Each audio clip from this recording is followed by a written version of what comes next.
we're holding for two presentations. So the first is one of the most significant. It's Mr. Dana Little of the Treasure Coast Regional Planning Council, and he's going to talk about the code changes that are coming for the different CRAs, beginning with Jensen Beach, which we started with, and so therefore Jensen Beach will be the first one to be completed. And following Mr. Little will be Irene Sotomayor, who will be talking about text amendment updates to the growth management plan, which kind of falls in line with what Mr. Little and the Treasure Coast Regional Planning Council is doing. So, further, good evening. Thank you all for being here, and thank you, Joshua. It's good to see some of you again. Some of you I haven't seen in a while. I am the Urban Design Director for the Treasure Coast Regional Planning Council, and we are a local public planning agency. We are in downtown Stuart. We've been around since the 70s, and we're one of 10 of these agencies across the state. We're the only one that has an urban design planning studio, though, and we provide a lot of local technical assistance to local governments. We've done a lot of work over the years in Jensen Beach and all of the CRAs, and a lot of work with Martin County, working on neighborhood master plans or code revisions, things like that. Last year, we were asked by Martin County, Susan Corres. By the way, I'm sorry, forgive me, I've got Jesse Corder from our office, and Susan Corres, the executive director of the CRA, is here as well. So last year we were asked by Martin County and the CRA to take a look at the land development regulations, the zoning codes, if you will, for each of the, what was then 7, now 6 CRA areas throughout Martin County. Back in 2000, the CRAs were established in Martin County. The 7 of them at the time included Indiantown, Jensen Beach, Rio, Old Palm City, Hobe Sound, and Golden Gate. I was getting there. I wasn't forgetting anyone. But of course, Indiantown is no longer one of the CRAs as it's incorporated as a local government. In 2000, vision plans were created, the CRA plans were created, and at different times over the course of the next year or so, special codes were created to implement those visions. And the different CRAs are very different as we're well, we've known that, but as we're really diving into this, you know, we're trying to tailor these upgrades to each of the CRA areas. Unfortunately, some of tonight's presentation is going to get really kind of planner wonky and technical. I'll try to make it as accessible. For me, who does this as a living, this has been challenging, kind of unraveling what are the issues with the rules and how do they need to be fixed. So tonight's presentation, we're calling it a work in progress. We're here this evening to walk you through the strategy that we've established to, well, identify for you what some of the issues are. Why are we even doing this? And then the strategy to sort of fix some of the issues and make the rules more clear for investors, for property owners, and also for county staff. We'll talk about that a little bit later too. We really kicked this off last August, so it's been 6 months, 6.5 months really since we started. Our scope is kind of grown in the sense that we've unearthed things that needed to be addressed that we didn't realize at first, and we'll go into that in a little bit. The way our agreement and the way this project is structured is that we are to start analyzing a new CRA every 3 months. So we started with Jensen in September, October, November. Around December, we started Rio, and then just recently we've started Old Palm City. Each time we start one of these CRAs, that analysis, we begin with an NAC meeting and presentation. We conduct a whole number of one-on-one interviews with NAC members, business owners, residents, property owners. We've conducted almost 30 interviews so far since August, and we're always looking for more people to speak with. We want to make sure that what we're doing is informed by real experience on the ground of property owners and investors, And also that it's an exchange, so that we have an opportunity to explain what it is we're up to, because like you'll find out in a moment, it can be very complicated. Our estimated timeline for this entire effort is 24 months. Now, when you consider we've got 6 CRAs and we're about 6.5 months into it, that math doesn't really add up. But what we found is that in order to fix or adjust the rules and the regulations for all 6 CRAs, we need to understand all of them and address those rules and regulations in a way that we can have a consistent theme, a consistent, term I use, operating system for all of them. And that's been one of the issues. Right now there really isn't. In addition, what we found out when we first got into this is that there are some comprehensive plan issues that need to be addressed. And we'll talk about that a little bit. Here's the overall schedule, just so you can see where we are, kind of timeline. Rio, Old Palm City, Hobe Sound, Port Salerno, and Golden Gate. This is the trajectory. We believe that Jensen Beach is very unique, and for a lot of reasons, but technically we'll explain a little bit. And it's allowing us to really cut our teeth and understand and develop a strategy that will apply to all of the CRAs coming forward. So since we started, there's really been a period of discovery. Trying to understand what the issues are. And the issues have to do with the relationship between the comprehensive plan and what's called the future land use map and those designations, and then the zoning code or the land development regulations and the zoning districts there. So you've got the comprehensive plan, which is like a 50,000-foot view of the county. You all are probably familiar with the comprehensive plan. It's been adjusted over time, but this county takes the comprehensive plan very, very seriously. There are things that are in the comprehensive plan that were well intended 20 years ago, but have, we believe, been an impediment to investment in some of the CRAs. And each one of those, the comprehensive plan map and the zoning map, when the CRAs were created, have overlays. So we'll talk about that in a little bit. But the overlays were created to allow mixed use in these areas, which through the visioning process for the CRAs, that was determined to be a good thing. We want to see more of these quaint town scale mixed use environments, neighborhoods that have little restaurants or coffee shops, not unlike what you already have here. But the rules to allow those have over time become sort of convoluted, so that one of the questions that I've asked many of the property owners that I've met, why haven't you done anything with your property? Sometimes they'll say, we're not even really sure what we can do. Because depending upon what the existing future land use is and whether or not I want to use that overlay and what my underlying zoning is and whether or not I use that overlay, it becomes four-dimensional chess at some point, and it just becomes very challenging not only to understand what you as a property owner or investor can do, but it really makes it tough for county staff to be able to give consistent answers in terms of, what is a predictable future for a piece of property in the CRA. So this is the plan I referred to. It was developed back in 2002 or adopted in 2002 and revised in 2009. Mr. Houston, who's here, was one of the authors of that.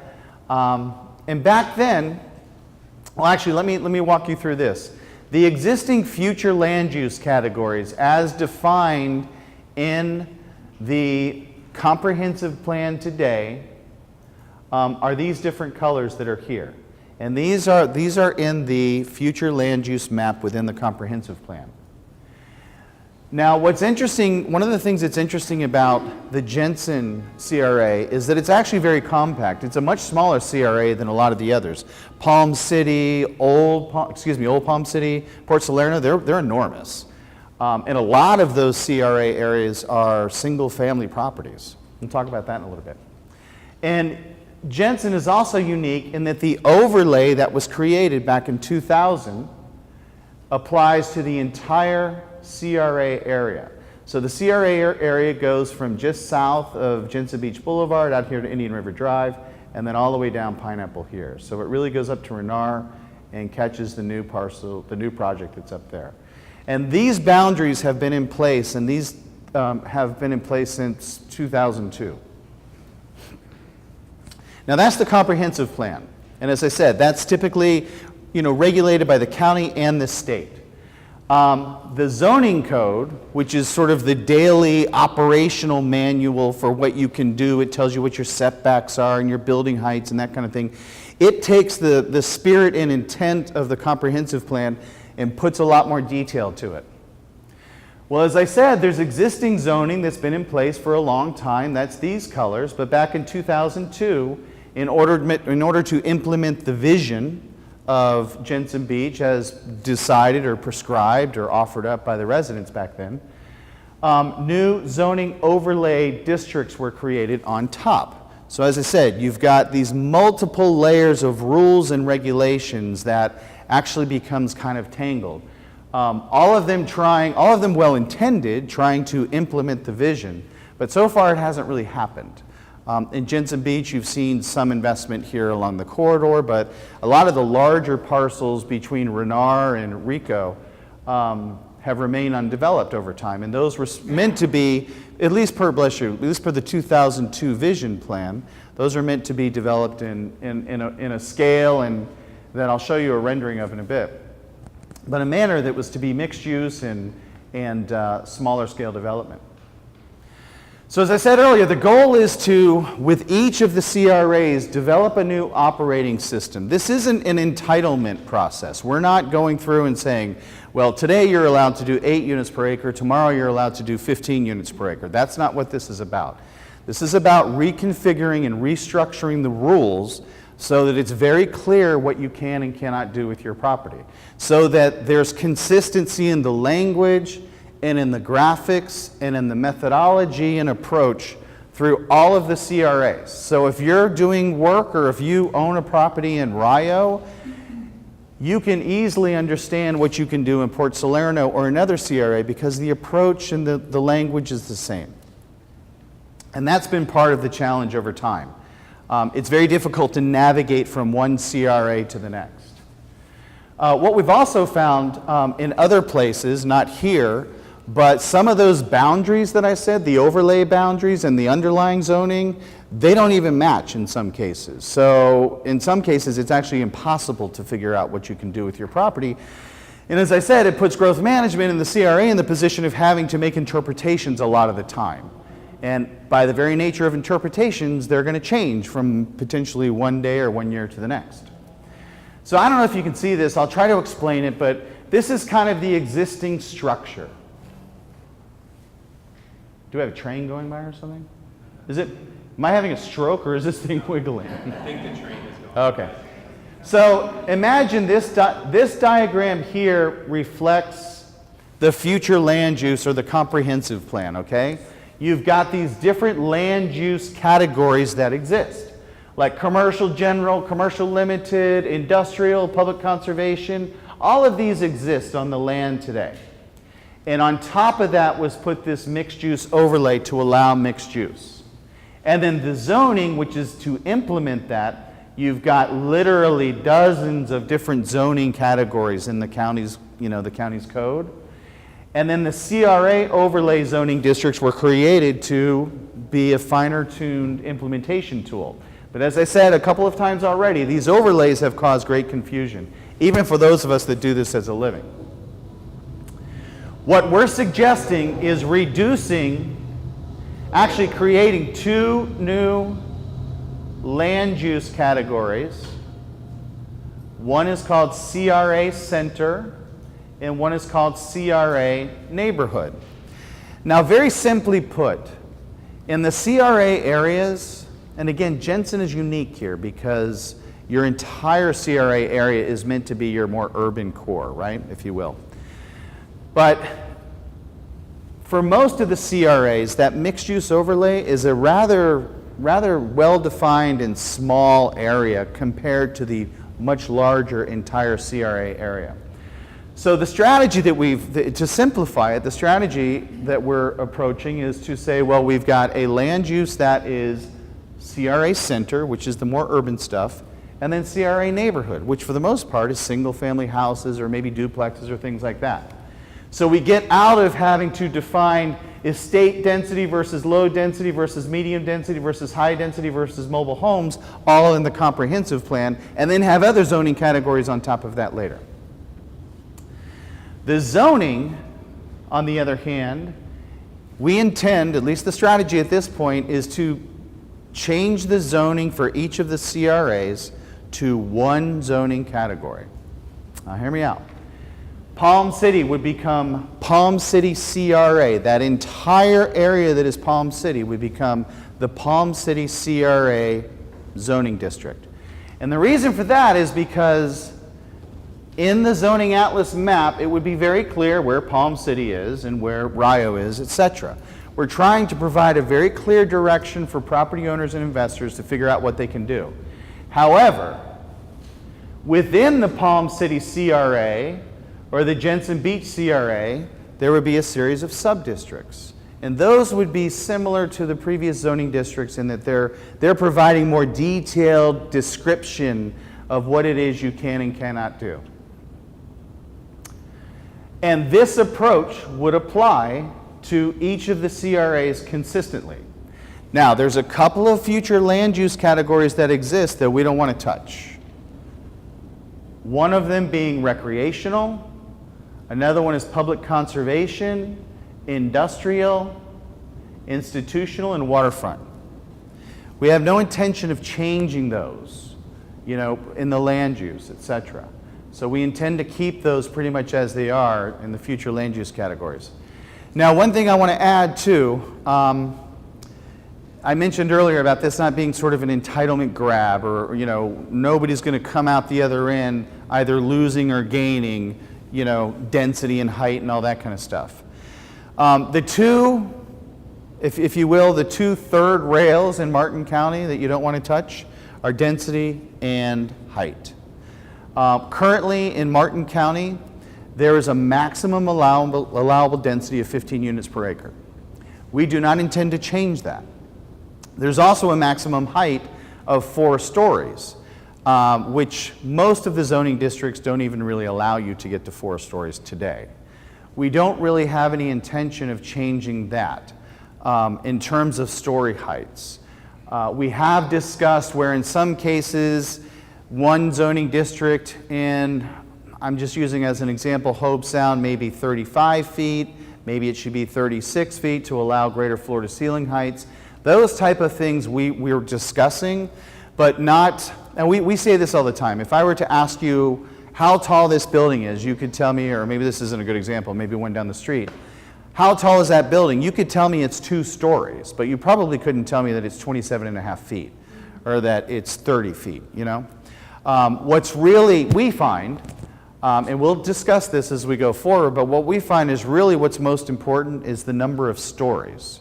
Assuming that you're not allowed to have a 2-story building that's 70 feet tall, and you've got 6 secret mezzanines in there somewhere. But honestly, you want to be able to have generous floor to ceiling heights, especially if you're interested in mixed use and adaptive reuse over time, especially on the ground floor. So some of those little things we might tinker with, but by no means is this an intention to, or is the intent to, blanketly increase building heights or densities. I will say you're going to hear a presentation from Irene after me, which is even more detailed than this one now. But what she'll talk about is that there are some impediments to achieving your quote-unquote allowed density. I've heard from a number of folks that say, I have a piece of property that enables me to do 10 units to an acre, but there is a code requirement today that's called density transition, and when applied in the CRA, I can't even achieve my 10 units per acre. I can only achieve 5 or something like that. So we're looking for ways to strip away some of the impediments that exist today to achieving what you're already allowed to do. So that's not necessarily an increase in density, it's just, as I said, enabling you to get to what's already been determined as an appropriate scale and density in your town. So I'll try to pick up the pace here. The ultimate goal is this is the strategy. The CRA stuff is filtered throughout the comp plan, and it's filtered throughout the existing zoning code. We intend to create a new chapter 18 in the comprehensive plan, which deals exclusively with those comprehensive plan instructions and rules and regulations for the CRA. So it will be very easy and very clean and discreet to know what the rules are within the CRA. That's not to say that it's not going to reference the comp plan in a couple of cases, but most of what you need to know about the comprehensive plan and the CRA will be in this chapter. Our hope is that you won't ever have to actually go to that chapter. And that if we do our jobs properly, you won't ever have to spend too much time in the comprehensive plan. You'll be spending your time in the lovely new Article 12, which is a new chapter, if you will. The land development regulations for Martin County, the chapters are called articles, essentially. The latest new article was Article 11, which was Pineland Prairie. Some of you probably heard about that. We're actually using some similar methodologies and graphics and storytelling, if you will, from Pineland Prairie. But the idea is that the zoning and the land development regulations for the CRAs will exist in a new article or chapter, Article 12. Now, obviously, you can't read all of this, but I want to quickly kind of go through the structure of this, because this is the type of stuff that we've been doing for the last 6 months, trying to figure out how are we going to touch everything that's essential, how are we going to streamline things, how are we going to make the rules more clear. So Article 12 will have a Division 1, and Division 1 is like a general purpose preamble. These are rules that we're lifting from the comp plan and the existing code, and new rules that we're creating. This is where some of this density transition stuff and things like that will occur. These are rules that will apply to all of the CRAs. And that's kind of what this looks like. But after that, Division 2 will be dedicated to Jensen Beach. That will be the Jensen Beach Code. Division 3 will be the Rio Code. Division 4 will be the Old Palm City Code, and so on and so on. So as each one of these gets adopted, hopefully, they will become the next division within the new Article 12. Now, one of the reasons I'm telling you this, just to confuse matters more, is that all of the old rules for the CRAs have to remain in place until this last guy gets adopted, or until the final one gets adopted. There need to be rules in place that enable business to go on in the latter divisions. Does that make sense? So we can't strip out the rules altogether today, because then Golden Gate doesn't have any rules to follow. So that's one of the ways that we've structured going through and updating these. We're not adopting all of them at the same time. In fact, there's a good chance when we get to Hobe Sound, we may have learned something that we think, wow, maybe we should have figured that out for Jensen Beach, and we might come back and tweak this. I know staff is probably going to kill me for saying that, but this is a learning process. And so what I want to do is I want to quickly get into just an example of what we're talking about. So here's Golden Gate. Golden Gate, the stuff in red here is what was, or what is today, the mixed use overlay. That's been in place for 20 years, and it's the location where we want the more intense, the more urban, town center type stuff to occur. However, all of the rest of this out here, and that's what we're creating now as the CRA Center. All of this out here is single family, duplex, neighborhood parks, recreation, stuff like that. So it would have its own new CRA neighborhood designation. This is for the comprehensive plan. This is Port Salerno. It's a little more complicated for Port Salerno, but again, you can see the red, like the Manatee Pocket waterfront area, and then the corridors. They become CRA Center. That's where all along we've wanted to have more walkable, compact development. And all this yellow, that's neighborhood, because that's what it is today. So in many cases, and trust me, we've debated this a lot. I mean, I've been up at night thinking about this a lot. Do we really want to rezone somebody's property or change their future land use category? and have to go through the reasons for that if we're not changing anything? I mean, what's the benefit of doing that? And we've debated this a lot. The simplest thing I can tell you is by changing the rules and changing the designations, we are removing all of the old sediment from the old code.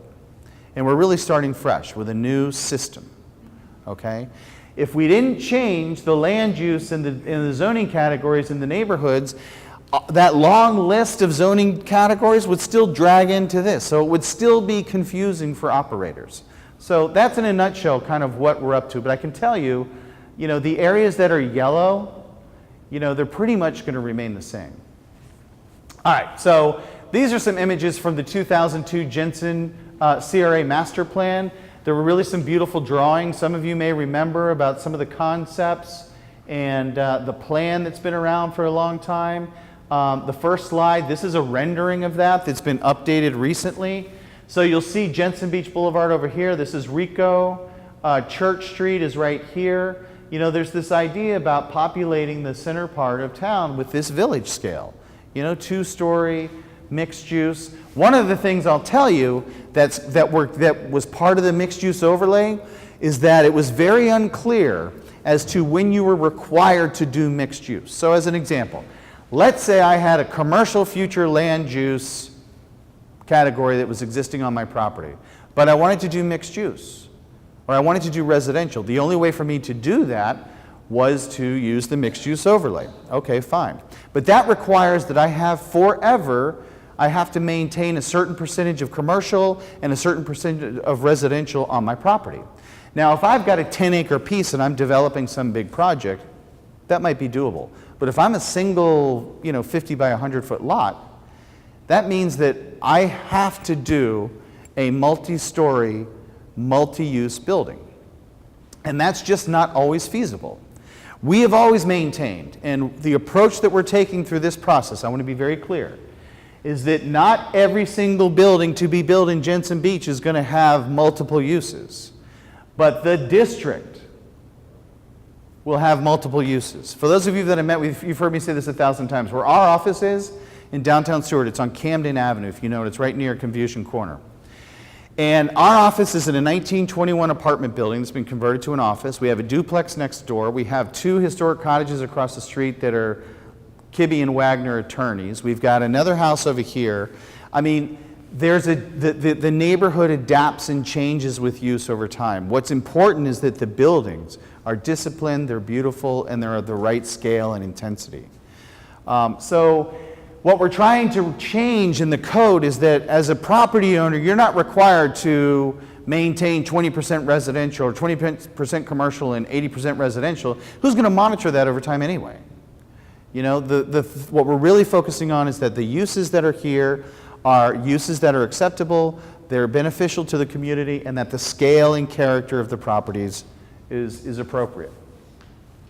So this is the existing future land use. I told you we're creating 2 new land uses here. This is what the new future land use map for Jensen Beach would look like.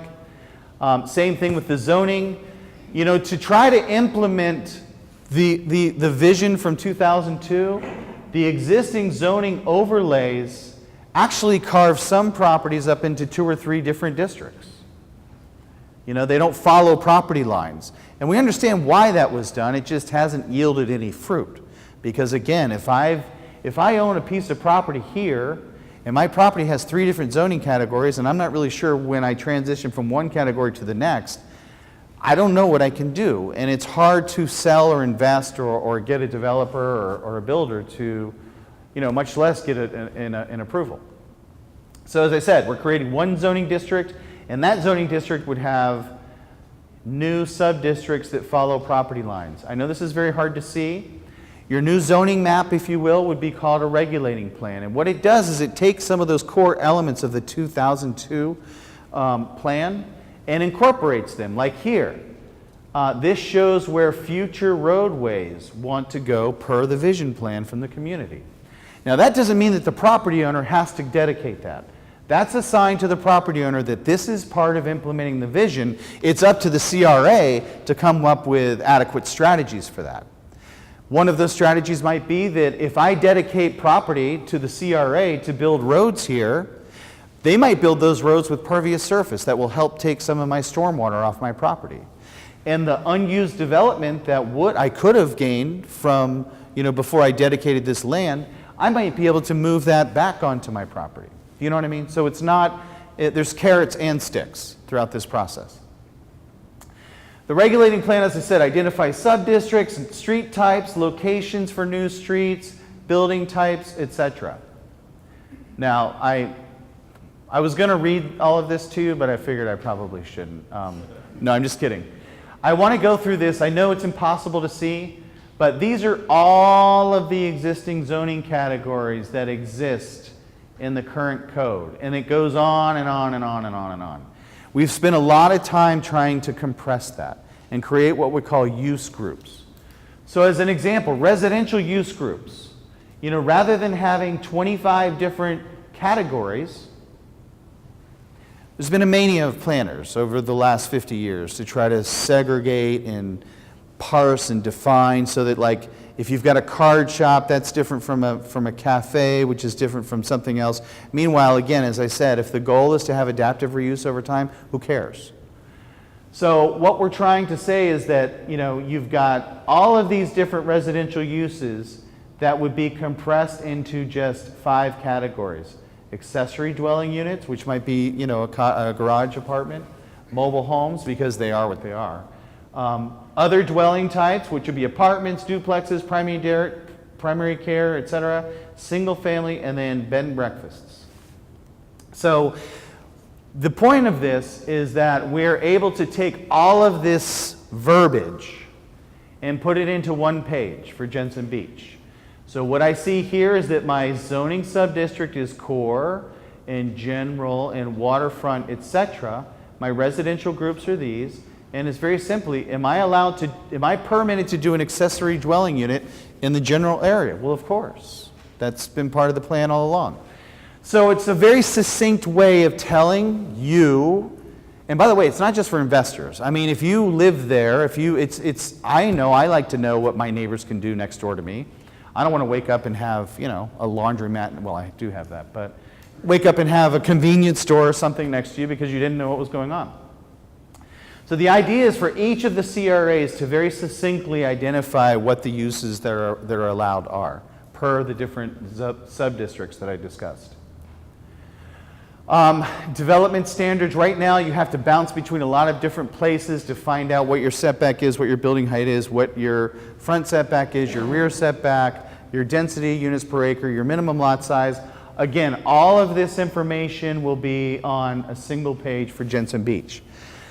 Now, the way we're starting this is that some of you may remember Irene from Growth Management did a yo person's job of taking a lot of information over the years and doing the glitch bills for each of the CRAs, which was to take these various parts and pieces of the codes for each of the CRAs and basically put them into a single unified legal document that made sense.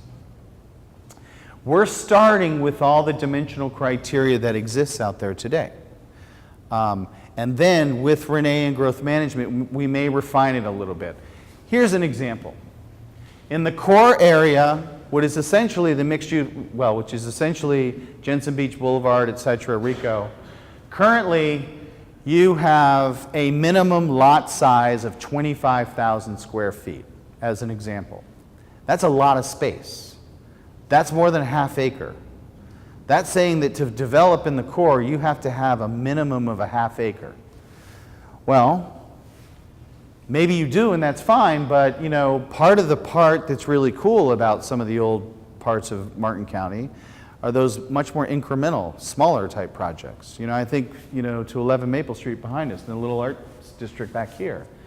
I mean, that's very quaint, but that sort of approach wouldn't be allowed if the minimum lot size is a half acre. So those are some of the things that we need to discuss and address. Again, it's refining the rules to match the vision. It's not giving additional height and additional density, that sort of thing. Oh, I had to zoom in here for you to see, but We're also going through and identifying building types that are appropriate for these areas. And I'll go through this quickly. Like this, for instance, is a Main Street shopfront building. What does it look like? You know, it's just sort of it's just a sort of line drawing, you know, it's not meant to be a rendering, but it identifies the maximum height, identifies the placement on the lot, it identifies the minimum lot size, and then some of those development standards here. So we're developing those for all the different building types that are currently allowed in the CRAs. And then what will happen is that you'll be able to say, okay, well, I'm in the core. I'm allowed to do a shopfront type building. I'm allowed to do a townhouse type building. If I'm in the core, I'm not allowed to do what we're going to call an all-yard building, which is basically a big single-family house on a big single-family lot. You're not going to be allowed to do that on Jensen Beach Boulevard. That's not part of the vision. It never really was. But we can make that clear through this approach. And so on with different apartment buildings, office buildings. It may be very appropriate to have a townhouse, as an example, on Jensen Beach Boulevard or on Pineapple, and maybe even in one of the new streets up north there. But it may not be appropriate to have a shop front on one of those new streets up there. You know, that may not be the right approach. It's more neighborhood scale and use. But that's not to say that you couldn't have a house with, you know, a home office. So we're trying to identify all those different nuances and make them allowable, and really only prohibit things when we think it's going to be a problem. This is a street map. This identifies the new type streets and, you know, what types of buildings or frontages might go on those new streets. Frontages is this. We're getting into this level of detail as well, where if you've got a shop front, you know, what are the critical dimensions, you know? I don't know if you've ever been to a building that has an arcade. An arcade is like, I'll show you this. This is an arcade, if you don't know. You know, the covered walk. And yet the arcade is only like 2.5 feet wide, so you can't even get through it. Or if you've ever been to a storefront and they've got canopies, but they only come out like this far, so it's not providing you any protection from sun or water or anything. I mean, weird things happen in design and construction. So these are some minimum or some basic standards for a shopfront type, you know, which would be applied to Jensen Beach Boulevard as an example. These are some minimum standards or standards that would be applied for an arcade. Maybe somebody wants to build an arcade. In fact, there's an arcade under this building. If I'm not mistaken, you walk through there. So we're actually getting into some of this level of detail for each of the CRA areas as well. There are existing street standards within the land development regulations. We met with the county engineer today, and we're lifting those up and bringing them into the CRA codes and rendering them so that they're very easy to see. We're not changing the rules at this point, but we wanted those to be applied in our new chapter. Remember, we want you to be able to live in chapter or article 12 and not have to bounce back and forth with the big code. In fact, one of those is being applied already to Church Street. Church Street is getting rebuilt, and the desire was to get on-street parking on Church Street because there's a need for that. It's a very narrow right-of-way, though. So, interestingly enough, or coincidentally, the right-of-way that's out there is the same right-of-way as the street that's in front of my office. It's only 42 feet. So we created a new street type during this process that we're calling the yield street. And basically what it is, it's a sidewalk, on-street parking with street trees, and then 2 narrow lanes. And it's actually a yield condition. So that what happens is that 2 cars can pass by slowly, but if you've got a bigger car or a truck or whatever, you know, people sort of yield to one another.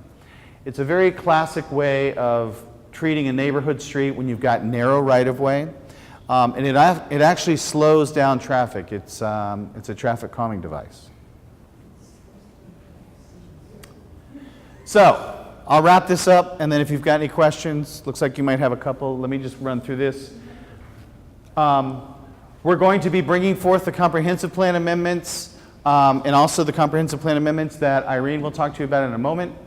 We'll be bringing forth the Jensen Beach Code and comprehensive plan amendments, as well as the update to the zoning atlas. And as I mentioned before, the idea is to go through each of the CRAs, Division 3, Division 4, all the way through Division 7. And as I mentioned, we can't repeal the existing rules in the comp plan and in the land development regulations until we adopt the last CRA plan. Good question. Going back to the schedule, the question was, when will that be? As I said, we have an overall timeline of 2 years. The initial estimate was that we would be bringing forth those regulation changes, the comp plan and LDRs for Jensen Beach around April, May. It's looking like it's going to be June, July. Oh yeah. Yeah, it'll be in the next few months for sure. In fact, we intend to deliver our first full draft or nearly complete full draft to county staff, engineering, growth management, CRA, on first week of April. And then allow for about a 4 or 6 weeks vetting process with staff to find out what we've missed, what we've done. And then we will come back to the NAC with, tonight is just for information, but we will come back to the NAC next time, hopefully with maybe a smaller presentation, but with a request, which is that can the NAC board recommend a positive recommendation of approval to the CRA board. And then we will be having these presentations at the CRA board level. Of course, the LPA, I always call it the P&Z, Planning and Zoning, but it's the Local Planning Agency, thank you. And then, of course, the Board of County Commissioners. One of the first slides I show you, we've presented to the NAC so far. I think this is our second to the Jensen. We've updated the CRA board, and we updated the Board of County Commissioners on the 26th of February. So, long answer to a short question. We're hoping to get before this body in June or July with the request of, can you, make a recommendation of approval. We're hoping that we can. We may not be able to get that, in which case we'll have to hear comments and revise and come back. That's why it's a 2-year effort. When we were initially discussing this with the county, it's like, well, that's an awful long time. Well, there's an awful lot of parts and pieces to this. And we can't guarantee that we're not going to hit a stumbling block along the way. So thank you very much for your time. It's a lot of information. If you have questions, I'll do my best to answer them. But again, thank you.